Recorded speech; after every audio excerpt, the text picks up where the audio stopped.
Hello and welcome back everyone.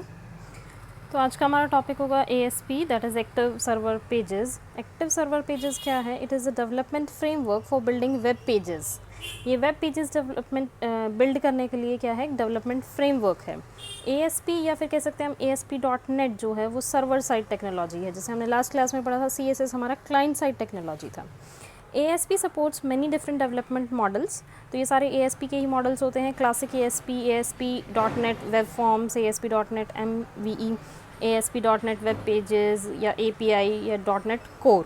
पहले जो था जो हमारा ASP था that was owned and developed by Microsoft, पर बाद में उसको .NET ने ले लिया था। So we use to call ASP as ASP.NET।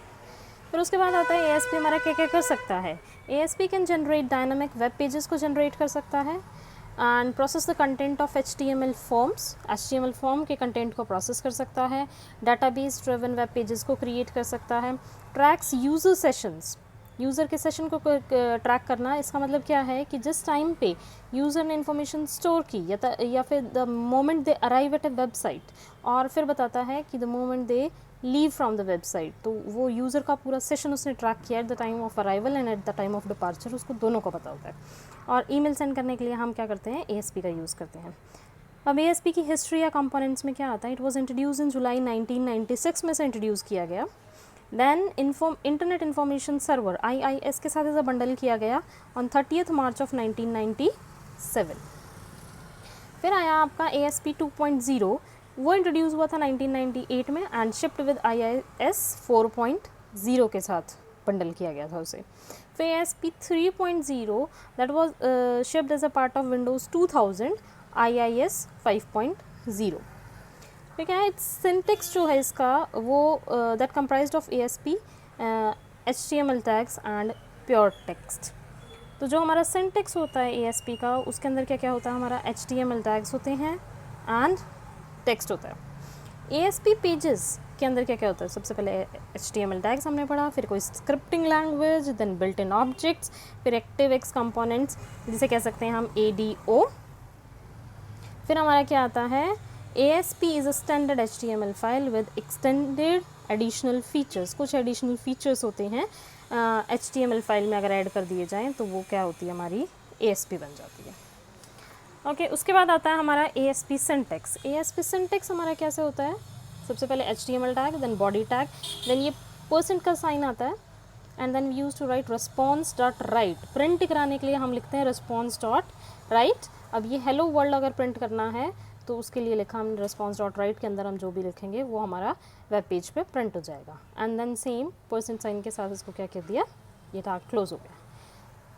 फिर body close, then your HTML close. तो ये एग्जाम्पल हो गया ASP का, which is embedded with HTML। फिर आती है हमारी ASP के वेरिएबल्स क्या होते हैं? Variable is a container with stores information in computers memory. Variable तो हम सबको पता है क्या होते हैं, कि जो कंप्यूटर की मेमोरी में कुछ इन्फॉर्मेशन को स्टोर करते हैं। तो value of variable can change all through out a script. Variable with name it says कि जिसकी वैल्यू हम चेंज कर सकते हैं। अब डिक्लेयर कैसे करेंगे? डिम कीवर्ड के साथ।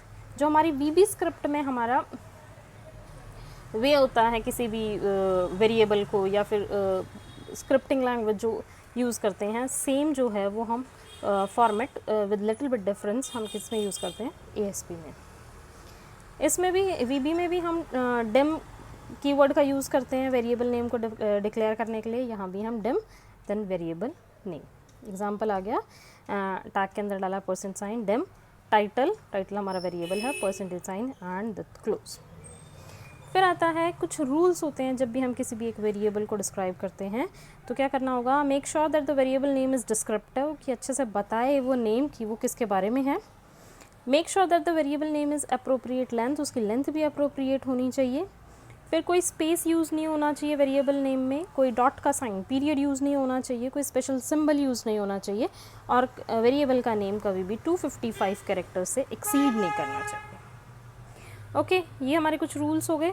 देन अगर हम वैल्यू असाइन करते हैं तो कैसे होगा? पहले डिक्लेयर किया डिम टाइटल और नाम पेज, लेट्स सपोज 2 वेरिएबल्स हैं हमारे, फिर वैल्यूज़ असाइन करा। जैसे ही हम ये कोमा इन्वर्टेड कॉमा का साइन लगाते हैं, दैट मीन्स ये क्या बन गई है आप हमारी कमेंट। फिर टाइटल में हमने वैल्यू डाल दी अ बुक टू रीड और नम पेजेस में 84 एंड देन हमने क्या किया, टैग को क्लोज कर दिया। फिर उसके बाद नेक्स्ट आता है हमारा कि वेरिएबल्स की वैल्यूज़ प्रिंट करनी है। प्रिंट कैसे करेंगे हम, रिस्पॉन्स डॉट राइट से हम पीछे भी एग्जांपल में देख चुके हैं। डेम टाइटल नाम पेजेस, असाइन वैल्यू ये एक कमेंट है हमारी जो कि वेब पेज पर डिस्प्ले नहीं होगी। टाइटल में क्या लिखा है, एक बुक टू रीड, नाम पेजेस की वैल्यू डाली 84। फिर वेरिएबल्स को प्रिंट करना है, दैट ऑल्सो एक कमेंट। फिर response dot right book title, फिर टाइटल में जो वैल्यू है वो आएगी एम्परसेंड टाइटल और उसके साथ क्या अटैच कर दिया, BR मतलब ब्रेक रूल, एक लाइन का स्पेस आ जाएगा। फिर आएगा response dot write number of pages ampersand num pages, num pages में जो भी वैल्यू मतलब 84, तो फिर लाइन ब्रेक हो जाएगा। तो इसका आउटपुट क्या आएगा, सबसे पहले book to read, next line में आएगा आपका 84, तो ये क्या आ जाएगी, आपकी आउटपुट आ जाएगी। उसके बाद आते हैं हमारे ASP ऑपरेटर्स। क्या होते हैं operators, how many purposes such as adding value, joining the text string, setting decisions on what code should be executed और मोर। मतलब ये सारे डिसीजंस लेना, किसी टेक्स्ट स्ट्रिंग को ज्वाइन करना या फिर डिसीजन लेना कि ये ब्लॉक ऑफ कोड एग्जीक्यूट होना चाहिए या नहीं होना चाहिए, या फिर कुछ वैल्यूज़ को ऐड करना। तो इसीलिए हमारे पास हो जाता है क्या, अर्थमेटिक ऑपरेटर जिसमें प्लस माइनस मल्टीप्लाई डिवाइड आता है। Comparison operator, less than greater than और इक्वल टू। फिर आता लॉजिकल, लॉजिकल में आएगा आपका एंड और एंड नॉट। एंड मीन्स आपकी दोनों वैल्यूज़ अगर ट्रू हैं तो एंड तो ट्रू होगी वैल्यू, नहीं तो फॉल्स। अगर एक भी ट्रू है तो ट्रू हो जाएगी, और नॉट में इन्वर्टेड हो जाता है। स्ट्रिंग में क्या होता है, ये दो स्ट्रिंग टेक्स्ट स्ट्रिंग को कंकैटिनेट करने के लिए यूज़ किया जाता है। एग्जाम्पल है जैसे डेम स्ट्रिंग 1, ये एक वेरिएबल है string 1, this is them string 2 और टेक्स्ट स्ट्रिंग। अब इन दोनों को हमें कंकैटिनेट करना है, तो रिस्पॉन्स डॉट राइट में क्या लिखेंगे, स्ट्रिंग 1 एम्परसेंट का साइन कंकैटिनेशन का, देन स्ट्रिंग 2, फिर लाइन ब्रेक हो जाएगी। और सेकेंड लाइन में क्या आएगा, ASP स्टैंड्स फॉर कंकैटिनेशन लगा दिया, एक्टिव स्टैंड्स, फिर कंकैटिनेशन, फिर सर्वर, फिर कंकैटिनेशन, फिर पेजेस। तो इसका आउटपुट क्या आ जाएगा, फर्स्ट लाइन में आएगा this is a text string, and second में क्या आ जाएगा, ASP stands for active server pages. ये इसकी आउटपुट आ जाएगी। फिर आता है कंडीशनल स्टेटमेंट। कंडीशनल में क्या आएगा, बुलियन टाइप की होती है।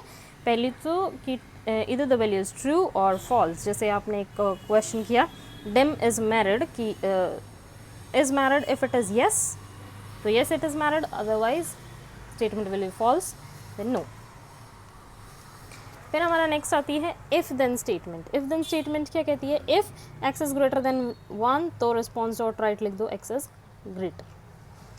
तो मतलब x अगर की वैल्यू 1 से बड़ी है तो x इज़ ग्रेटर हमें प्रिंट करके मिल जाएगा। नेक्स्ट हमारा क्या आएगा, इफ़ देन एल्स, अगर x की वैल्यू 1 से बड़ी है तो x is greater, else x is not greater than 1।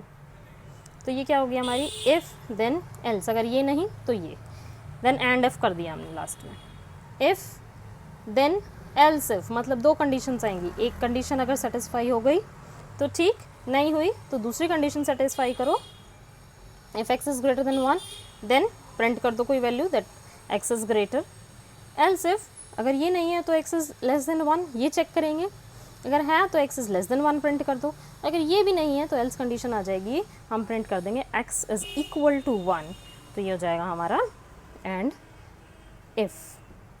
फिर आता हमारा सेलेक्ट केस। सेलेक्ट केस में क्या आएगा हमारा, डेम डी, मतलब नंबर ऑफ पॉसिबिलिटीज़ होती हैं, उसमें से एक हमें कोई सिलेक्ट करना होता है। लाइक डी की वैल्यू डाली हमने, कोई भी एक वीक डे है, डेट डाल दी और सेलेक्ट केस डी में डाला। अगर केस 1 है, अगर डी की वैल्यू 1 है तो हम संडे प्रिंट करेंगे। अगर डी की वैल्यू 2 डाली है तो केस 2 पे जाएगा, मंडे प्रिंट करेंगे। देन केस 3 है तो ट्यूसडे प्रिंट करेंगे। इस तरह से ऑल 7 केसेस आ जाएंगे। अगर आ गई वैल्यू 8 या 8 से ग्रेटर देन, मतलब अगर 1 2 3 4 5 6 7 तक नहीं है तो लास्ट वाला केस हमारा क्या आ जाएगा, it's not a weekday. Okay, then last में आ जाएगा हमारा एंड सिलेक्ट करके। फिर आता है हमारा लूपिंग स्टेटमेंट। लूपिंग स्टेटमेंट हमें क्या कहती है, वो रिपीटेटिव फंक्शंस के लिए यूज़ किया जाता है। लाइक पहले आती है हमारी four next loop. Four next loop में क्या आएगा, 4 में काउंटर में डाला हमने इनिशियल वैल्यू, लाइक 1 से स्टार्ट करना है तो और कहाँ तक चलेगा, सपोज 10 तक चलेगा। और स्टेप इंक्रीमेंट मतलब जो इनिशियल वैल्यू है वो प्लस प्लस होती जाएगी, एवरी टाइम 1 इंक्रीमेंट होता जाएगा। उसके बाद नेक्स्ट, मतलब नेक्स्ट का मतलब वो दोबारा फिर 4 कंडीशन पे जाएगा। फिर आता है the for each next loop, instead of repeating the statement of a specific number of times, the for each next loop repeats the statement for each element of an array. मतलब एक array में जितने भी element हैं हर एक के लिए वो क्या करेगा, रिपीट करता है। नेक्स्ट आता है हमारा डू लूप। डू लूप क्या करता है, डू वाइल या अनटिल, जब तक ये कंडीशन सेटिस्फाई होती है तब तक ये सेट ऑफ स्टेटमेंट्स जो हैं एग्जीक्यूट होंगे। जैसे ये कंडीशन फॉल्स हो जाएगी ये स्टेटमेंट एग्जीक्यूट नहीं होगा, मतलब वो लूप में एंट्री नहीं करेगा। फिर आता है हमारा एग्जिट कीवर्ड। एग्जिट कीवर्ड क्या होता है, अगर हमारा इनफाइनाइट लूपिंग हो जाए तो हम एग्जिट कीवर्ड का यूज़ करते हैं, या फिर अगर हमें इमीडिएट एग्जिट करना हो फ्रॉम रिपीटेटिव स्ट्रक्चर तो एग्जिट कीवर्ड का यूज़ किया जाता है। अब लूपिंग हो गई। लूपिंग के बाद आता है हमारा एरेज। एरेज हमारी दो तरह की होती है, एक स्टैटिक एरे, दूसरी होती है डायनामिक एरे। स्टैटिक एरे जिसका साइज़ पहले से फिक्स्ड होता है वो स्टैटिक एरे, और डायनामिक एरे जिसका साइज़ फिक्स नहीं होता। लाइक स्टैटिक में दिया हमने डिम माई फिक्स्ड एरे, वैल्यू दे दी 3, तो मतलब ये 4 वैल्यूज़ लेगा 0 1 2 3, बिकॉज हमारी प्रोग्रामिंग में नंबरिंग कहाँ से शुरू होती है, 0 से। अब आया डिम माई डायनामिक एरे। अब डायनामिक एरे को क्या दिया, अगर हमें वैल्यू इनिशलाइज करनी है तो इसको रीडिम से इनिशलाइजेशन होती है। रीडिम माई डायनामिक एरे, उसमें वैल्यू डाल दी 1, मतलब इसमें 2 वैल्यूज़ आ जाएंगी, 0 के लिए और 1 के लिए। तो 0 के लिए अल्बर्ट डाला, 1 के लिए मदर टेरेसा डाला। फिर रीडिम प्रिजर्व माई डायनामिक एरे, उसमें 3 वैल्यू डाली, मतलब 0 और 1 तो डल चुकी हैं, अब सेकेंड एंड थर्ड। तो माई डायनामिक एरे 2 की वैल्यू बिल गेट्स आया एंड 3 की value Martin Luther. For each item in my dynamic array response dot right. अब क्या चलाया हमने, फॉर ईच लूप चलाया कि हर आइटम को प्रिंट कराने के लिए। तो आइटम डाल दिया, आइटम में जो भी वैल्यू होगी वो प्रिंट हो जाएगी, देन लाइन ब्रेक, फिर नेक्स्ट, हर बार उस एरे के लिए लूप को स्टार्ट करेगा। फिर हमारा नेक्स्ट आता है functions in array, ASP sorry. Functions in ASP मतलब कोई भी फंक्शन क्या होता है, एक ब्लॉक ऑफ स्टेटमेंट्स जो हम एक जगह स्टोर करके और कंपाइल करके रखते हैं, that whenever we require, like addition का ही है, उस एडिशन का हम कहीं भी यूज़ कर सकते हैं whenever we require that add function, तो हम अपने प्रोग्राम में कहीं भी यूज़ करते हैं उसको।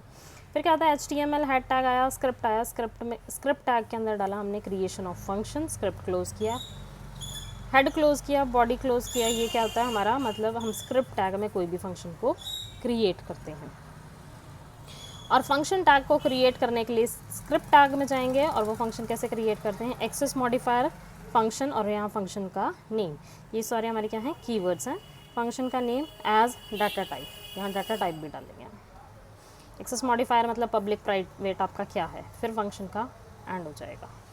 फिर हमारा लास्ट टॉपिक आता है कि ASP के आपके डाटा टाइप्स क्या क्या होते हैं। तो हमारे डाटा टाइप्स होते हैं integer, string, character, float, double, bool, ये सारे होते हैं। Int stands for integer, string हम कोई भी एक लॉन्ग टेक्स्ट को स्टोर करना चाहते हैं, कैरेक्टर एक सिंगल कैरेक्टर को स्टोर करना चाहते हैं, कैर से होगा। फ्लोट मतलब डेसिमल वैल्यू स्टोर करनी है। Double it's like float but उसका साइज़ जो है उससे ज़्यादा होता है। बूलियन वैल्यू तो सिर्फ ट्रू और फॉल्स के लिए होता है। Okay, that's all for the day. Thank you everyone. हम नेक्स्ट क्लास में पढ़ेंगे VB script which is very much similar to ASP. I hope you all like and enjoy this video. Thank you.